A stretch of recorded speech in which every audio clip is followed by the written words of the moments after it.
Hello बच्चों, हम लोग आज सार्थक अंकों के बारे में पढ़ेंगे और मापन और त्रुटि के पाठ का ये मान के चलो इस भाग के बाद हम लोग ये पाठ पूरा करेंगे।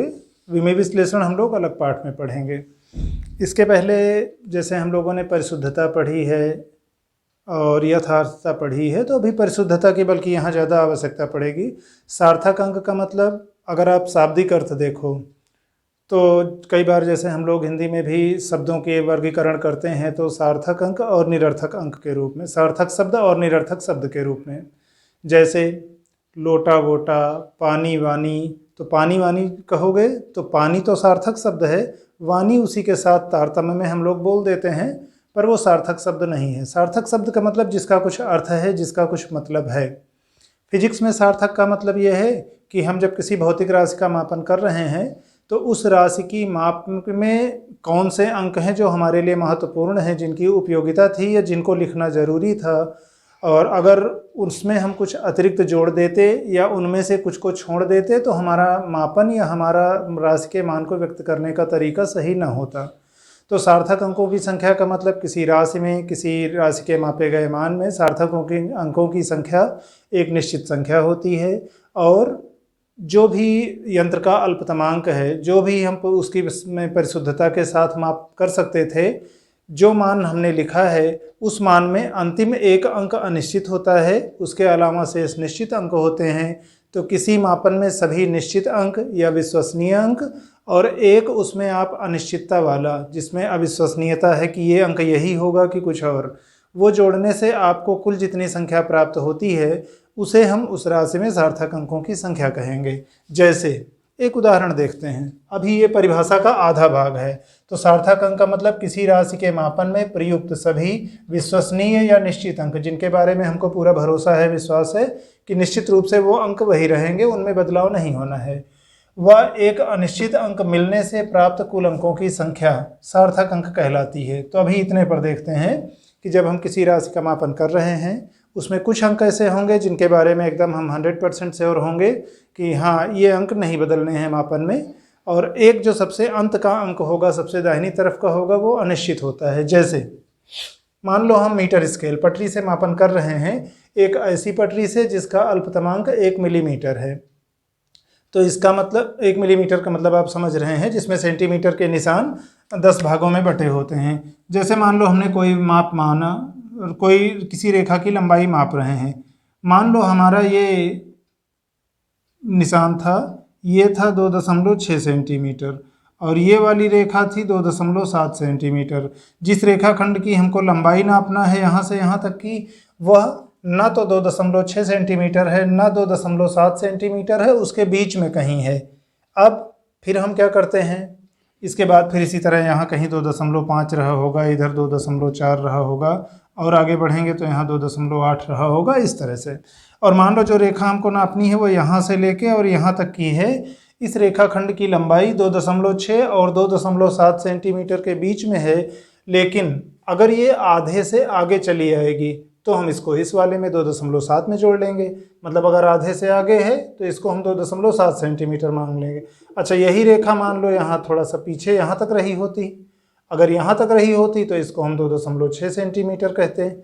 तो इसका मतलब जब हमने 2.7 कहा है तो कहाँ से कहाँ तक हो सकती थी? अच्छा, 2.7 और 2.8 के बीच में अगर यही वाली रेखा यहाँ तक होती, मान लो ये ए है, ये बी है, आधे के आगे, अगर ये यहाँ बी डैश तक भी होती, एक तो था कि 2.6 और 2.7 में 2.6 से के आधे से आगे चली आई है, इसलिए हमने 2.7 कह लिया है।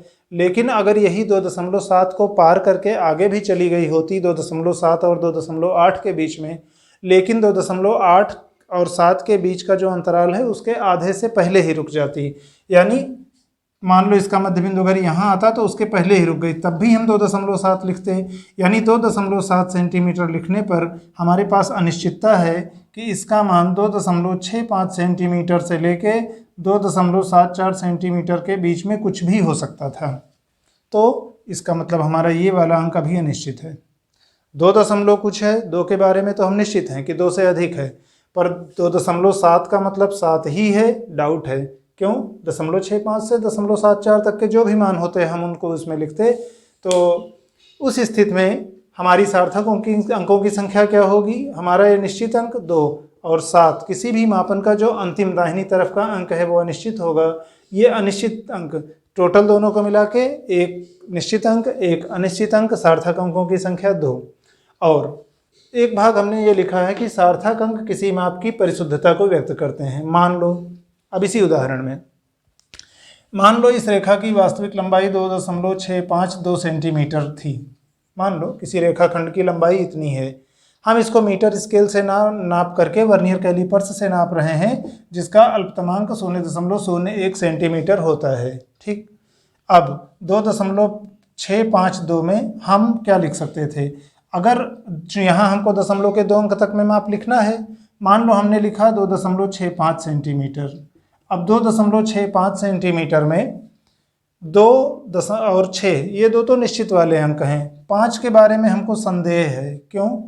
अगर ये माप हमारी 2.645 भी रही होती तो भी हम इसको इतना लिखते। यहाँ से लेकर अगर ये 2.654 तक रही होती, इतने सेंटीमीटर तक, तो इतने से इतने तक में चाहे जो मान रहा होता हम इसको 2.65 सेंटीमीटर ही कहते। यानी यहाँ पर हमारा 5 अनिश्चित अंक है। अब यहाँ सार्थक अंकों की संख्या कितनी है? 2 निश्चित वाले अंक और एक अनिश्चित वाला अंक, दोनों मिला के 3 सार्थक अंकों की संख्या। अब मान लो किसी रेखा की लंबाई यहाँ आपको दी हुई थी कि 2.7 सेंटीमीटर, एक बार आपने कहा, दूसरी बार कहा नहीं, थोड़ा सा और सही से अगर हम देखें तो ये 2.65 सेंटीमीटर है। इसका मतलब इसमें सार्थक अंकों की संख्या 3 है, इसमें सार्थक अंकों की संख्या 2 है। ज़्यादा सार्थक अंक मतलब ज़्यादा परिशुद्धता, क्योंकि वो जिस यंत्र से नापी गई थी उसका अल्पतमांक कम था, वो अपेक्षाकृत ज़्यादा छोटी मान को ज़्यादा शुद्धता से माप सकता था। तो ये सार्थक अंकों की परिभाषा। अभी हम लोग अब इसके बाद मुख्य रूप से 2 चीज़ें और देखेंगे कि कोई भी दी हुई संख्या है तो उसमें सार्थक अंकों की संख्या कैसे ज्ञात करेंगे, एक बात। दूसरा, जब हम प्रश्नों को हल कर रहे होते हैं, मान लो 2 मानों को जोड़ रहे हैं, घटा रहे हैं या उनका गुणा या भाग कर रहे हैं, तो हमें कितने सार्थक अंक तक में उत्तर लिखना है, ये चीज़ हम और देखेंगे। तो आज के टॉपिक में ये सब रहेगा। तो इसके बाद आते हैं सार्थक अंकों की संख्या ज्ञात करने के नियम पर। अब हम लोग सार्थक अंकों की संख्या ज्ञात करने के नियम पर आते हैं। देखिए, पहला नियम तो यह है कि जितने भी अशून्य या शून्येतर अंक होते हैं, नॉन जीरो, जीरो के अलावा 1 2 3 4 5 6 7 8 9, ये जो सभी शून्येतर अंक हैं ये सार्थक अंक होते हैं। तो किसी संख्या में अगर ये आए, जैसे मान लो हमने लिखा 1245 1245 में SF4, 60 में SF लिखने का मतलब है सिग्निफिकेंट फिगर्स, यानी नंबर ऑफ सिग्निफिकेंट फिगर्स। तो जितने भी नॉन जीरो हैं, जीरो के अलावा वाले अंक हैं, वो सब सार्थक अंक में आते हैं, एक बात। दूसरी बात, दशमलव की स्थिति की परवाह किए बिना अशून्य अंकों के मध्य के सभी शून्य सार्थक अंक होते हैं। यानी जीरो के अलावा वाली गिनतियां हैं, उनके बीच में अगर जीरो आए हैं तो दशमलव चाहे जहां रहा हो उसकी बहुत चिंता नहीं करनी है। अगर नॉन जीरो के बीच में जीरो जितने भी आए हैं वो सब सार्थक अंकों की संख्या में जुड़ेंगे। जैसे 2003, 2 और 3 शून्येतर अंक हैं, उनके बीच में 2 जीरो आए तो सार्थक अंकों की संख्या 4। इसमें 20.03 हमने कहा, दशमलव भले आया है उसकी बहुत ध्यान न दो। आप देखो 2 और 3 सार्थक अंक और उनके बीच के जितने जीरो वो भी सार्थक अंक। उसी तरह यहाँ 2.003, 2 और 3 के बीच में 2 जीरो। तो इन तीनों उदाहरणों में सभी में सार्थक अंकों की संख्या, नंबर ऑफ सिग्निफिकेंट फिगर्स, 4 होगी, 4 होगी। तीसरा, अगर दशमलव रहित संख्या है, दशमलव रहित संख्या का मतलब पूर्णांक है, उसमें भिन्नात्मक वाला हिस्सा, दशमलव के भाद वाला हिस्सा नहीं है, बाकी दशमलव तो होता ही है। जैसे आप अगर 12 कहे तो इसका मतलब 12 के बाद दशमलव है, आगे अगर आप कुछ आंशिक उसका लिखते, कोई भाग लिखते तो 12 दशमलव कुछ होता। तो 12 का मतलब 12 दशमलव, लेकिन यहाँ हम 12 का मतलब 12.0 नहीं कहेंगे सार्थक अंक के लिहाज से। तो फिलहाल दशमलव रहित संख्या मतलब पूर्णांक संख्या के अंतिम के लगातार के शून्य सार्थक अंकों में नहीं आते हैं। जैसे मान लो आपने कोई संख्या लिखी 1 2 3 0 0, 12,300। 1 2 और 3 तो सार्थक अंक हैं। अब दशमलव यहाँ आया नहीं है कहीं बीच में, यानी इस पूरी संख्या के बाद ही दशमलव है अगर है तो यहाँ, और तो इसमें जो लास्ट के जितने जीरो आए हैं वो सार्थक अंकों की संख्या में नहीं आएंगे। एक बार फिर से, दशमलव रहित संख्या के अंतिम दाहिनी ओर लास्ट में के लगातार के जो शून्य हैं वो सार्थक अंक में नहीं आते हैं। लगातार के शून्य का मतलब उनके बीच में कोई अशून्य अंक ना आया हो। अगर कोई नॉन जीरो आ जाएगा तो दो नॉन जीरो के बीच के जितने जीरो हैं वो सब सार्थक अंक हो जाएंगे। तो फिलहाल दशमलव के बिना वाली संख्या में लास्ट के जो लगातार के जीरो हैं वो सार्थक अंक नहीं आते। लेकिन इसी में थोड़ा सा फिर बदलाव, अगर दशमलव बिंदु आ गया है तो दशमलव बिंदु के बाद के इसी को हम कहते हैं अनुगामी शून्य। जो पूरी संख्या के बाद में सबसे लास्ट में शून्य आते हैं उनको हम अनुगामी शून्य भी कहते हैं। तो दशमलव बिंदु के बाद के अनुगामी शून्य सार्थक अंक होते हैं। जैसे इसी संख्या में अगर हमारा दशमलव आ गया होता तो 1.2300, तो 1 2 3 तो है ही है, 3 सार्थक अंक। ये दोनों जीरो भी अब सार्थक अंक होंगे। क्यों? ये दशमलव के बाद आए हैं, दशमलव के बाद नॉन जीरो के बाद तब आए हैं। और इसी तरह एक और उदाहरण, मान लो 1 से छोटी संख्या थी, ये तो मान लो 1 से बड़ी थी कि इसमें पूर्णांक वाला भाग भी था, अपूर्णांक भी था। अगर 1 से छोटी संख्या होती तो भी दशमलव के बाद के अगर कुछ नॉन जीरो आए हैं, शून्येतर अंक आए हैं, तो उनके बाद अगर लगातार जीरो आए हैं यानी अनुगामी शून्य हैं तो वो भी सार्थक अंकों की संख्या में जुड़ेंगे। तो यहाँ 3 2 और 3 5 हो जाएंगी सार्थक अंकों की संख्या। फिर 1 से छोटी, इसी में थोड़ा सा फिर बदलाव है। जैसे अभी हमने कहा कि दशमलव के बाद के तो अशून्य के बाद सारे शून्य सार्थक अंक हैं, लेकिन अशून्य के पहले अगर यही शून्य आए हैं जैसे इस उदाहरण में, तब क्या होगा? तो ये सार्थक अंक नहीं होंगे, ये दोनों जीरो सार्थक अंक नहीं होंगे क्योंकि ये संख्या 1 से छोटी थी। यहाँ अशून्य कोई था नहीं। अगर यहाँ अशून्य रहा होता तब तो हम कह लेते कि इस अशून्य और इस अशून्य के बीच का जीरो है वो भी सार्थक है। लेकिन अगर 1 से छोटी संख्या है यानी दशमलव के बाईं ओर भी जीरो है और दशमलव के बाद फिर लगातार कुछ जीरो आए हैं, तब उसके बाद अशून्य संख्या आई है, तो 1 से छोटी संख्या में दशमलव के बाद के लगातार वाले जो जीरो हैं ये सार्थक अंक नहीं होंगे। तो 1 से छोटी संख्या में दशमलव के तुरंत बाद के लगातार के जो शून्य हैं, लगातार के शून्य, ये आपके सार्थक अंकों में नहीं आएंगे। तो जब नहीं आएंगे तो यहाँ हमारे पास 2 3 0 1, क्योंकि 3 और 1 के बीच में जीरो, दो नॉन जीरो के बीच में है, तो ये होगा सार्थक अंक।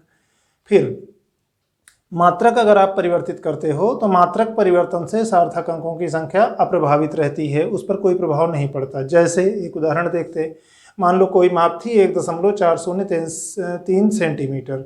यहाँ 1 और 3 किनारे किनारे के नॉन जीरो, तो उनके बीच के जितने भी जीरो उरो हैं सब सार्थक अंक हैं, तो यानी 4।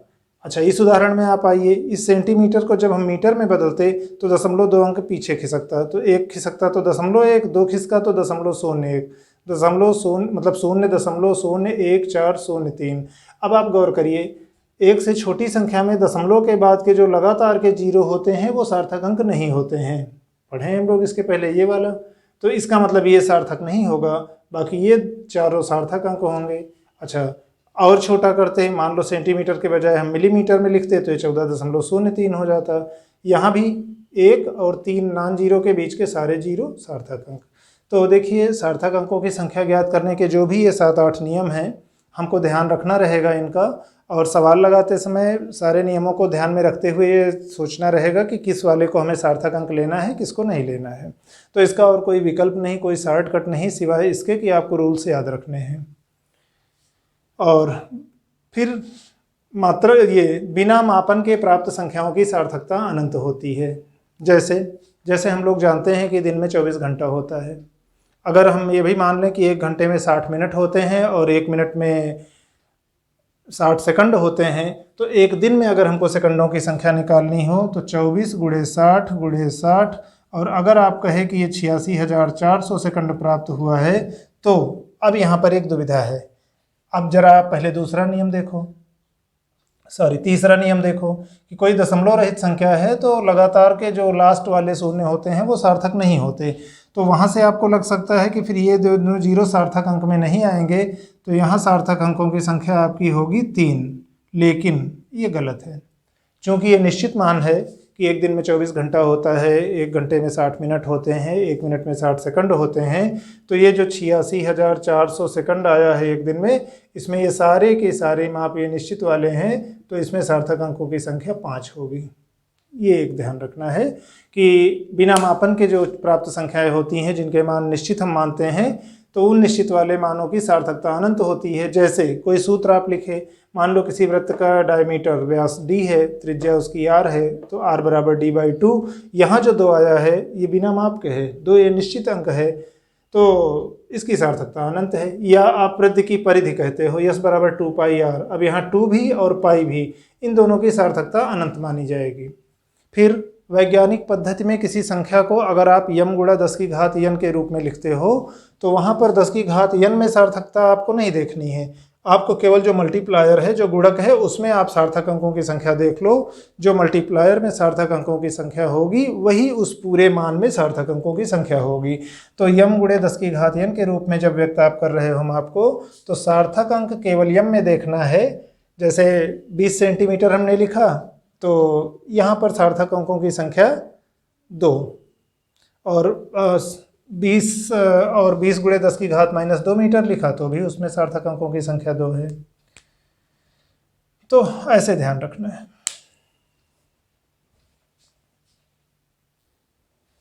अब हम लोग आते हैं कि अगर कोई अनिश्चित अंक है उसका हमें पूर्णांकन करना है। जैसे हम लोगों को अंक में किसी संख्या में कुछ ज़्यादा अंक दिए होते हैं और उसको हम कुछ कम संख्या में व्यक्त करते हैं, न अप्रॉक्सीमेट, लगभग करके। जैसे मान लो लिखा है 3.4823 और हमने कहा कि इसको ऐसा करिए दशमलव के बाद 2 अंकों तक में लगभग मान में व्यक्त कीजिए। तो जब दशमलव के बाद 2 अंकों तक के लगभग मान में व्यक्त करना है तो तीसरा, चौथा, पांचवा दशमलव के बाद जो अंक हैं उनको हम इग्नोर कर देंगे, 0 मान लेंगे या हटा देंगे। और हम ये देखेंगे कि दशमलव के बाद 2 अंक तक में अगर व्यक्त करना है तो हम तीसरे अंक पे फोकस करते हैं जिसे छोड़ना है। अब वहाँ पर हमारे पास 3 तरह के नियम हैं। 2 तो एकदम सीधे सीधे हैं कि अगर छोड़े जाने वाला अंक 5 से कम है तो फिर उसके जो पहले वाला अंक है उसमें कोई परिवर्तन आपको नहीं करना है, बस आप हटा दीजिए जिसको हटाना है लगभग मान में, उसके पहले वाले में कोई बदलाव नहीं। जैसे मान लो आपने कहा 3.4, जैसे इस उदाहरण को ही देख लेते हैं। अच्छा, जिस अंक को हमको छोड़ना है उसको हम उपेक्षणीय अंक कहेंगे कि हमें उस अंक की उपेक्षा करनी है, उस पर ध्यान नहीं देना है, उसको हम हटा रहे हैं, इरेज कर रहे हैं, सीन से हटा रहे हैं, तो वो उपेक्षणीय अंक है। और पूर्ववर्ती अंक का मतलब जिस अंक को हम लास्ट वाले को हटा रहे हैं उसके जस्ट पहले वाला जो अंक जिसमें कभी +1 होगा कभी +1 नहीं होगा, वो उपेक्षणीय का पूर्ववर्ती अंक है। जैसे अगर उपेक्षणीय अंक 5 से कम हो तो शेष अंक अप्रभावित रहेंगे। यानी अभी जैसे यहाँ मान लो 2.473 लिखा था और इसको हमने कहा अब यहाँ सार्थक अंकों की संख्या 4 है। अगर ये कहा गया कि इसको 3 सार्थक अंकों तक पूर्णांकित कीजिए तो 3 सार्थक अंक मतलब हमको दशमलव के बाद 2 अंक लेना है, यानी इस 3 को छोड़ना होगा जो अंडरलाइन है। और चूंकि ये छोड़े जाने वाला अंक यानी उपेक्षणीय अंक 5 से कम है तो ये एज इट इज सीन से गायब हो जाएगा। उसके अलावा जो बचेगा 2.47 वो बिना किसी परिवर्तन के बचा रहेगा। लेकिन अगर यही अंक हमारा 5 से बड़ा रहा होता तो अगर उपेक्षणीय अंक 5 से अधिक हो तो इसके पूर्ववर्ती जो इसके बाईं ओर है छोड़ने वाले के, उस अंक में 1 की वृद्धि हो जाएगी। जैसे इसी उदाहरण में 2.473 के बजाय अगर 2.478 रहा होता और अब हम ये कहते कि इसको हमें दशमलव के बाद दूसरे स्थान तक या कुल 3 सार्थक अंकों की संख्या तक में लगभग मान में व्यक्त करना है। ये SF3 का मतलब number of significant figures we want to make 3। तो 8 5 से बड़ा है, जब इसको हटाओगे तो इसमें 1 बढ़ जाएगा पूर्ववर्ती में, तो ये 7 का 8 हो जाएगा। फिर तीसरा, अगर उपेक्षणीय अंक 5 हो तो हमारे पास मुख्य रूप से 3 प्रकार के नियम हैं। एक, हम कोशिश ये करेंगे कि जो उपेक्षणीय का पूर्ववर्ती अंक है लास्ट वाली संख्या सम रहे। तो हमारा उद्देश्य, हम पहले तो सामान्य रूप से कोशिश ये करेंगे कि अगर एक ही उपेक्षणीय अंक है तो पूर्ववर्ती अंक को हम सम बनाने की कोशिश करेंगे। अब अगर पूर्ववर्ती पहले से सम है तो इसका मतलब फिर उसमें कोई परिवर्तन नहीं करेंगे। अगर पूर्ववर्ती विषम है तो फिर उसमें 1 जोड़ देंगे। यानी कुल मिला के हम जब तक केवल एक ही अंक हटाना हो और वो हटाए जाने वाला अंक 5 हो तब हम कोशिश करेंगे कि हटाए जाने वाले उपेक्षणीय अंक का जो पूर्ववर्ती उसके पहले बाईं ओर का अंक है वो सम संख्या बन जाए। तो उस लिहाज से 2 भाग। पहला भाग, तो अगर उपेक्षणीय अंक 5 है तो पूर्ववर्ती में हम +1 कर देंगे। कब? अगर पूर्ववर्ती विषम संख्या हो। जैसे 2.475, अब आपको 5 को हटाना है, 5 का पूर्ववर्ती 7 है, उपेक्षणीय अंक 5 है, पूर्ववर्ती उपेक्षणीय का 7 है, विषम संख्या, हम चाहते हैं सम बनाना, तो इसमें 1 जोड़ देंगे, 2.48 कर देंगे। लेकिन पूर्ववर्ती को अपरिवर्तित रहने देंगे यदि वह सम हो। क्यों? हम लोग अभी बात कर रहे थे कि अगर एक ही 5 हटाना है तो हम कोशिश ये करेंगे कि अब सब कुछ हटाने के बाद जो अंतिम अंक बचा है, जो अभी तक उपेक्षणीय का पूर्ववर्ती है, हटाई जाने वाली संख्या के जस्ट पहले वाला है, वह सम संख्या रहे। तो पहले से सम थी तो उसको एज इट इज छोड़ देंगे, पहले से विषम थी तो एक जोड़ देंगे। पार्ट ए में हम लोगों ने लिखा था कि एक जोड़ देंगे अगर वो विषम है, और बी पार्ट में देखते हैं उसको अपरिवर्तित छोड़ देंगे अगर वह सम हो। जैसे 2.485 में उपेक्षणीय अंक 5 है, उसका पूर्ववर्ती 8 है, 8 है सम संख्या, और हम जब 5 को हटा रहे हैं तो सम संख्या को एज इट इज छोड़ देंगे। पर सम संख्या बनाने वाली कोशिश ध्यान रखिएगा केवल 5 के लिए है। ऐसा नहीं है कि 5 से बड़ा है तो भी आप कहो कि नहीं हम तो पूर्ववर्ती को सम रखना चाहते हैं, तो ऐसा नहीं है। जब केवल 5 है तब वो दुविधा की हालत होगी कि हम 5 से कम माने कि 5 से ज़्यादा माने। 5 क्योंकि वो क्रांतिक मान था, बीच में हम ले रहे थे, क्रिटिकल वैल्यू थी कि इससे कम वाले में छोड़ देंगे, इससे ज़्यादा वाले में ले लेंगे, इसमें क्या करेंगे।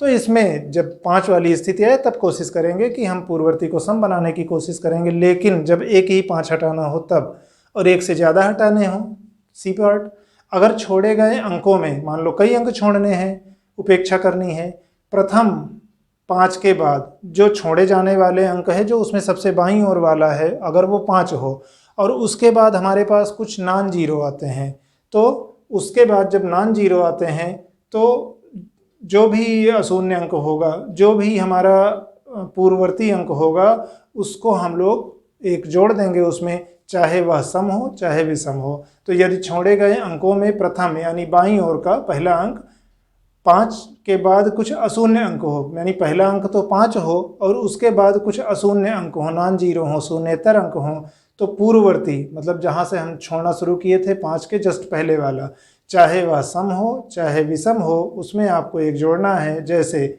3.43 5012। अब जितने में हमने अंडरलाइन किया है इतने को हम छोड़ना चाह रहे हैं। छोड़े जाने वाली संख्याओं में सबसे बाईं ओर वाली 5 है, उसके पूर्ववर्ती 3 है, लेकिन फिर आप ध्यान दीजिए 5 के बाद कुछ नॉन जीरो भी आए हैं। 5 के बाद एक जीरो आया है, उसके बाद 1 2 कुछ जीरो भी आए हैं, जीरो के अलावा भी आए हैं। तो फिर सीधी सी बात है जो पूर्ववर्ती है इसमें +1 कर दो।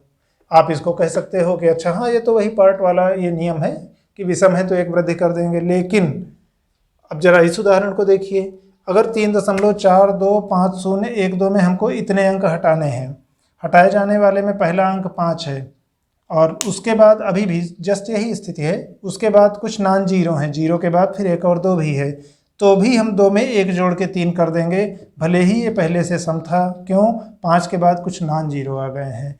तो ये था संख्याओं को जब हम निकटतम मान में पूर्णांकित करते हैं। इसके बाद हम लोग देखते हैं कि जब हम गणना कर रहे होते हैं, जोड़ घटाना या गुणा भाग, तब सार्थक अंकों की संख्या को कैसे व्यक्त करते हैं। तो उसके कुछ नियम या 1-2 सवाल देखते हैं।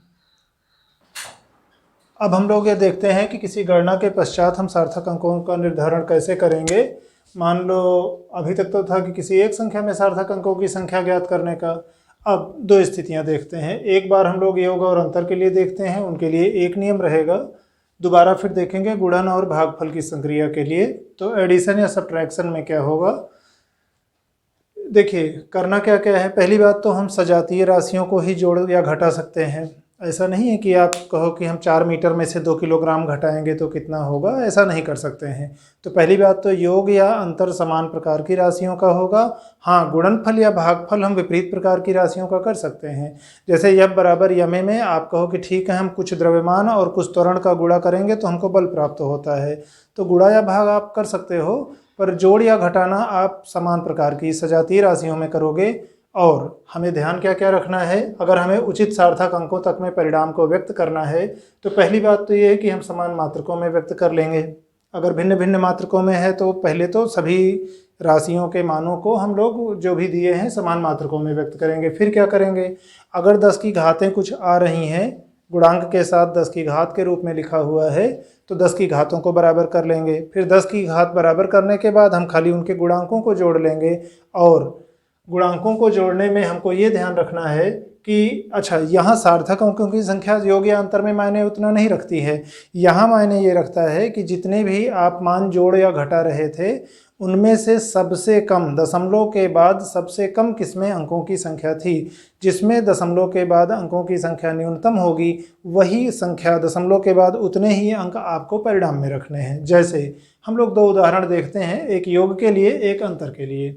तो तीसरा था कि योग या अंतर के बाद परिणाम में दशमलव के बाद उतने ही अंक रखेंगे जितनी न्यूनतम संख्या किसी राशि में थी, यानी दशमलव के बाद जितनी न्यूनतम संख्या थी।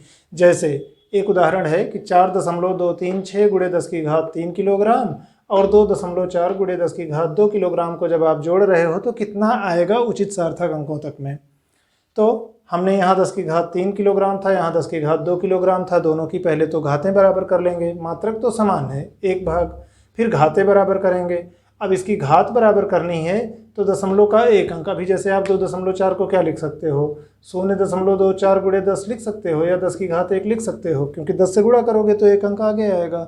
दशमलव अगर आप बाईं तरफ ले जा रहे हो तो 10 की घात धनात्मक में साथ में बढ़ा लो, और दशमलव अगर आगे ले जा रहे हो दशमलव बाईं तरफ ले जा रहे हो तो 10 की घात धनात्मक में बढ़ेगा और आगे की ओर ले जा रहे हो तो ऋणात्मक में। या ना समझ में आए तो आप 10 से 100 से 1000 से गुणा कर रहे हैं कि भाग दे रहे हैं, उस हिसाब से देख लीजिएगा। तो यहाँ फिलहाल इसको 0.24 गुणे 10 लिख सकते थे, यानी 0.24 गुणे 10 की घात 3। अब 10 की घातें बराबर हो गई, तो अब हमें जोड़ना किसको किसको है, अब हमें खाली इनको जोड़ना था, बाकी 10 की घात 3 तो रहेगा ही। हाँ, इसमें जानबूझ के 0 हमने यहाँ नहीं लिखा था। दशमलव में संख्याओं को जोड़ते समय हम लोग, ये सही है कि दशमलव में संख्याओं को जोड़ते समय ये संक्रम का ध्यान रखेंगे। अभी देखिए दशमलव के बाद का पहला अंक 2 था, दूसरा 3 था, तीसरा 6 था। यहाँ दशमलव के बाद का पहला अंक 2 है, दूसरा 4 है। यहाँ ये गलती मत करिएगा कि 0.236 और इसमें 0.24 जोड़ना है तो इधर से आप लिखिएगा, ये गलत हो जाएगा। आप ये देखिए कि दशमलव के बाद किस पोजीशन पे था, ये पहली पोजीशन पे था तो पहले वाले से जुड़ेगा, दूसरी पोजीशन पे था दूसरे वाले से जुड़ेगा। 0 हमने इसलिए नहीं लिखा था, नहीं तो बाद में अभी आपको कन्फ्यूजन होता कि किसमें दशमलव के बाद कितने अंक थे, तो यहाँ 0 अपने आप से नहीं बढ़ाएंगे। पर ये ध्यान रखेंगे कि दशमलव के बाद समान पोजीशन वाले अंक एक साथ जुड़ें, समान स्थिति वाले। ये 1/10 की स्थिति है, ये 1/100 की, यानी 10th पोजीशन 100th पोजीशन, उसी तरह आगे। तो जोड़ लिए, यहाँ समझो 0 है 6, 3 4 7 2 2 4 इतना मान आया। और इन दोनों संख्याओं में न्यूनतम मान किस में है, इसमें दशमलव के बाद 2 अंक हैं, तो हमको परिणाम जो व्यक्त करना है वो दशमलव के बाद 2 अंक तक में व्यक्त करना है। तो 0.24 में दशमलव के बाद 2 अंक थे, अतः परिणाम जब 2 अंक तक में व्यक्त करेंगे तो यहाँ 6 हमारा उपेक्षणीय अंक है, इसकी हम उपेक्षा करेंगे, छोड़ेंगे, ये 5 से बड़ा है तो इसमें 1 बढ़ जाएगा। 4.48 गुणे 10 की घात 3 किलोग्राम उचित सार्थक अंकों तक हमारा परिणाम होगा। दूसरा एक उदाहरण देखते हैं इसी तरह अंतर का। मान लो 220.6 मीटर में से हमको 25.586 मीटर घटाना था और इसका जो मान आएगा उसको उचित सार्थक अंकों तक में व्यक्त करना है। फिर वही ध्यान रखेंगे, समझे रहेंगे घटाने के लिए कि यहाँ 0 0 है, पर लिखेंगे नहीं तो फिर बाद में दशमलव के बाद किस संख्या में कितने अंक थे वो कन्फ्यूजन क्रिएट करेगा। तो मात्रक समान है, ठीक है, घटाने के लिए रख लिए। यहाँ समझ लीजिए 0 0 है, बिना लिखे लिखिएगा मत। 10 में से 6 गए 4, 1 चला गया था, 9 में से 8 गए 1, यहाँ से 1 चला गया था 5 5 0, बाकी घटा लिए। तो अब जो अंतर आया हमारा, इसमें देखिए 220.6 में दशमलव के बाद 1 अंक था, इसमें दशमलव के बाद 3 अंक थे। हमको परिणाम में उतने ही अंक रखने हैं जितने किसी संख्या में दशमलव के बाद न्यूनतम थे। तो न्यूनतम यानी कम थे इसमें, तो हमको दशमलव के बाद जो परिणाम आया है 1 अंक रखना है। और यानी उपेक्षणीय अंक कौन सा है हमारा 1, उसके बाद आगे जो भी हैं 1 4, तो उपेक्षणीय में जो सबसे बाईं ओर वाला अंक है 1 है, उसकी उपेक्षा जब करेंगे तो नो चेंज, कोई बदलाव नहीं होगा, 5 से छोटा है, तो हमारा परिणाम 195.0 मीटर उचित सार्थक अंकों तक में। अब इसके बाद हम लोग देखते हैं गुणन या भागफल की संक्रिया में सार्थक अंकों की संख्या हम लोग कैसे निर्धारित करेंगे। अब इसके बाद हम लोग देखते हैं कि जब हम गुणन या भाग की संक्रिया करते हैं तब सार्थक अंकों की गणना कैसे करेंगे। ये योग और अंतर वाले से थोड़ा भिन्न है। देखिए योग या अंतर वाले में हम लोगों ने कहा था कि दशमलव के बाद न्यूनतम अंक किस में है, सार्थक अंकों की संख्या नहीं कही थी, दशमलव के बाद कम से कम अंक किस राशि में है वही हम परिणाम का रखेंगे। लेकिन गुणनफल या भागफल में क्या है, परिणाम में हम उतने ही सार्थक अंक रखेंगे जितने किसी उस संक्रिया में जो भाग ले रहे थे, जिन संख्याओं का हम गुणा कर रहे थे, उनमें से जिसमें सबसे कम से कम सार्थक अंक थे उतने। तो ध्यान रखना गुणा या भाग में सार्थक अंकों की संख्या पर हमें ध्यान देना है और योग या अंतर में दशमलव के बाद कितने अंक हैं उस पर। बाकी न्यूनतम दोनों में रखना है कि प्रश्न में जो भी राशियां आई थी उसमें न्यूनतम जिसका रहेगा वही परिणाम में वहां तक हमें रखना है, और अगर उससे ज़्यादा में उत्तर प्राप्त हो रहा है तो उसमें कम अंक करने हैं। सार्थक अंकों की संख्या कम करने में हम लोगों ने देखा था 5 जिसमें हमारा आधार रहता है कि उससे कम है तो इग्नोर कर देंगे, उससे ज़्यादा है तो पूर्ववर्ती में 1 जोड़ देंगे। 5 है तो फिर 2-3 स्थितियां थीं। 5 है तो अगर अकेले 5 ही है तो उसके पूर्ववर्ती को सम बनाने की कोशिश करेंगे, विषम है तो +1, सम है तो एज इट इज छोड़ देंगे।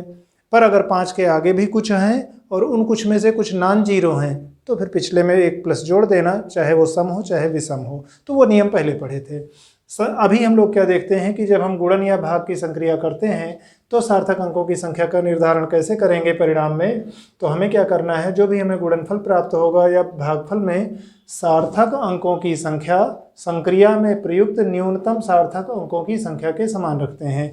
जो भी राशियां प्राप्त हुई हैं उनमें जिसमें न्यूनतम सार्थक अंक होंगे उतने ही परिणाम में आपको सार्थक अंक रखने हैं। जैसे 2 सवाल देखते हैं, एक गुणा के लिए एक भाग के लिए। एक चीज़ और, अभी जैसे हम देख रहे थे 2-1 छात्रों ने पूछा है कि सर क्या आप न्यूमेरिकल भी कराते हैं, तो कृपया कोई चीज़ पूछने के पहले ध्यान से पहले तो पूरा वीडियो देख लिया करिए।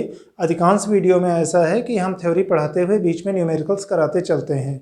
दूसरा, अभी समय की बाध्यता, समय की मजबूरी के नाते ऐसा संभव नहीं है कि हम किसी एक किताब के एक से शुरू तक के से लास्ट तक के सारे प्रश्नों का हल कराएं। हम कोशिश करते हैं कि अलग अलग प्रकार के प्रश्न हल कराएं। आप गंभीरता से अगर थ्योरी वाला पार्ट या वीडियो का शेष भाग अगर ध्यान से पढ़ रहे हो तो उम्मीद है कि बहुत दिक्कत नहीं आएगी। बाकी अगर दिक्कत आती है तो आप प्रश्न का मैसेज कर सकते हो, हम लोग बाद में बात कर सकते हैं, चाहे मैं आपको कॉल कर लूँगा या मैसेज में जवाब दे दूँगा। लेकिन कॉल न किया करें, मैसेज ही किया करें, हम समय देख करके बाद में जवाब दे देंगे आपको। अभी फ़िलहाल 2 प्रश्नों को देखते हैं। बाकी ये सही है कि आंकिक प्रश्नों को हल करने की क्षमता वो आपके अभ्यास के साथ साथ निखरेगी। जितने ही ज़्यादा और जितने ही ज़्यादा प्रकार के प्रश्न आप हल करेंगे उतना ही ज़्यादा आप न्यूमेरिकल्स प्रश्नों को हल करने के मामले में कॉन्फिडेंट होंगे, उतना ही आपका आत्मविश्वास बढ़ेगा। तो हम थोड़े बहुत जो भी कराते हैं इनके साथ साथ आपको ढेर सारे और न्यूमेरिकल्स का अभ्यास करना है, और अभ्यास करने में अगर कहीं दिक्कत आ रही है तो आप मुझसे पूछ सकते हो। लेकिन कोशिश ये किया करो कि पूछा तभी करो जब उसके पहले उसकी थ्योरी आपने तैयार कर ली हो। ऐसा नहीं है कि रैंडम पेज पलटते चले जा रहे हैं, अच्छा हाँ लाओ ये वाला क्वेश्चन पूछ लेते हैं कि कैसे हल होगा, तो ऐसे नहीं।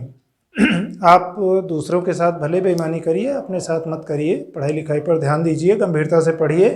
अभी आपका उद्देश्य पढ़ाई का है तो एक प्रश्न हम लोग देखते हैं कि आयत की लंबाई अगर 5 सेंटीमीटर है और चौड़ाई 2.5 सेंटीमीटर हो तो क्षेत्रफल की गणना उचित सार्थक अंकों तक करिए। लंबाई 5 सेंटीमीटर में 1 सार्थक अंक, 1 ही अशून्य है। चौड़ाई 2.5 सेंटीमीटर, 2 सार्थक अंक हैं। गुणा करेंगे, पहले तो सीधे सीधे गुणा करके जो मान आएगा और न्यूनतम सार्थक अंक इतने हैं तो वहाँ तक में बदल लेंगे। ज़्यादा अच्छा तरीका ये होगा कि हम वैज्ञानिक नोटेशन में, साइंटिफिक नोटेशन में व्यक्त करें, यम गुणे 10 की घात n के रूप में। मल्टीप्लायर यम को कोशिश करें 1 से 10 के बीच में रखने की, मतलब 1 अंक की संख्या रखने की कोशिश करें, बाकी 10 की घातों में सेट कर लें। तो 10 की घात सार्थक अंकों की गणना में आएंगे नहीं, तो प्रश्नों में हमें सार्थक अंक की गणना करने में आसानी रहेगी। अब क्षेत्रफल यानी लंबाई गुणे चौड़ाई 5 सेंटीमीटर गुणे 2.5 सेंटीमीटर गुणा किए तो 12.5 सेंटीमीटर स्क्वायर। हम अब चूंकि 12.5 ये 10 से बड़ा है, हम 0.1 अंक जब पीछे ले जाएंगे तो 10 की घात धनात्मक में 1 जुड़ेगा, 1.25 गुणे 10 की घात 1 सेंटीमीटर स्क्वायर लिख सकते हैं। इसमें केवल 10 भी लिख सकते थे क्योंकि 10 की घात 1 का मतलब 10। फिर न्यूनतम सार्थक अंक लंबाई में है 1 है, अतः क्षेत्रफल का हमें 1 सार्थक अंक तक में, क्षेत्रफल को हम 1 सार्थक अंक तक में लिखेंगे।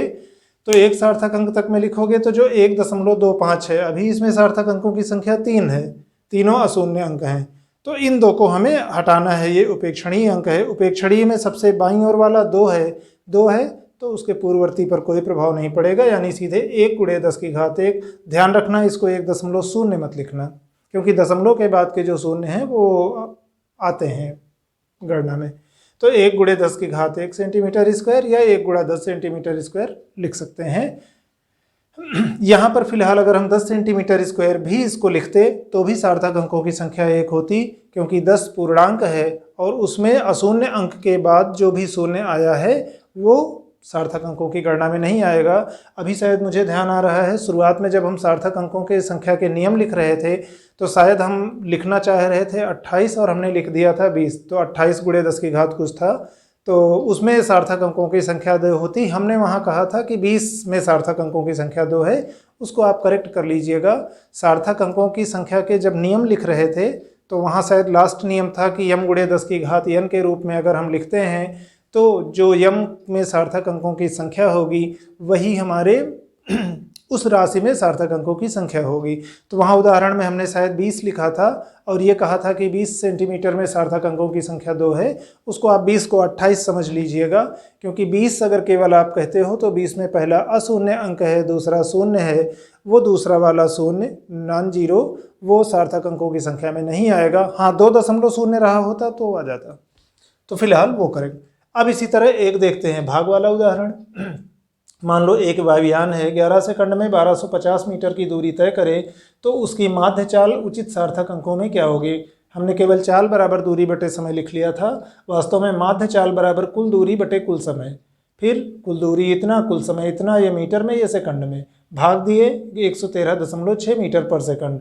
उसी तरह यम गुणे 10 की घात n के रूप में लिखने की कोशिश करेंगे तो दशमलव को 1, 2 अंक पीछे लाएंगे तो 1.136 गुणे 10 की घात प्लस 2 मीटर पर सेकंड। अब ये तो गणना के बाद मिल गया। अब हम देखते हैं कि हमारे पास न्यूनतम सार्थक अंक किस में थे, तो 1250 और 11 में सार्थक अंकों की संख्या आपकी 2 है, तो इसका मतलब ये न्यूनतम है, और न्यूनतम है तो जो आपकी माध्य चाल है उसको आप 2 अंकों तक में व्यक्त करेंगे, 2 सार्थक अंकों तक में। ध्यान रखना यहाँ दशमलव के बाद वाले अंक देखना है, योग या अंतर में, और गुणा या भाग में सार्थक अंकों की संख्या। तो यहाँ 4 सार्थक अंक हैं, 2 में व्यक्त करना है, यानी ये 2 हमारे उपेक्षणीय अंक होंगे। उपेक्षणीय में जो सबसे बाईं ओर का है वो 3 है और 3 5 से छोटा है, तो इसको एज इट इज इग्नोर कर देंगे, सीधे हमारा उत्तर बचेगा 1.1 गुणे 10 की घात 2 मीटर पर सेकंड। ये होगी उचित सार्थक अंकों तक में माध्य चाल। अभी मात्रक और मापन के ही पाठ में, इसी पाठ में विमीय विश्लेषण, एनसीईआरटी के कोर्स में विमीय विश्लेषण इसी भाग में है। हम लोग ऐसा करते हैं, इस पाठ में कुछ वीडियो हो गए हैं, इस पाठ को मतलब मुख्य यूनिट के अंतर्गत इस छोटे पाठ को यहीं पर हम लोग रोकते हैं, और इस यूनिट का जो मतलब मात्रक और मापन के पाठ का दूसरा भाग है विमीय विश्लेषण, विमा, विमीय सूत्र और विमीय विश्लेषण के उपयोग, उसको हम एक अलग पाठ में रख लेते हैं। तो अगले वीडियो से हम लोग उसके बारे में चर्चा शुरू करते हैं। तो ऐसे छोटे छोटे खंड हम लोग पूरा करते चलते हैं। आप लोग धैर्य के साथ पढ़ते रहिए, कोशिश मैं यही करूँगा कि आपका पाठ्यक्रम पूरा हो जाए। धन्यवाद।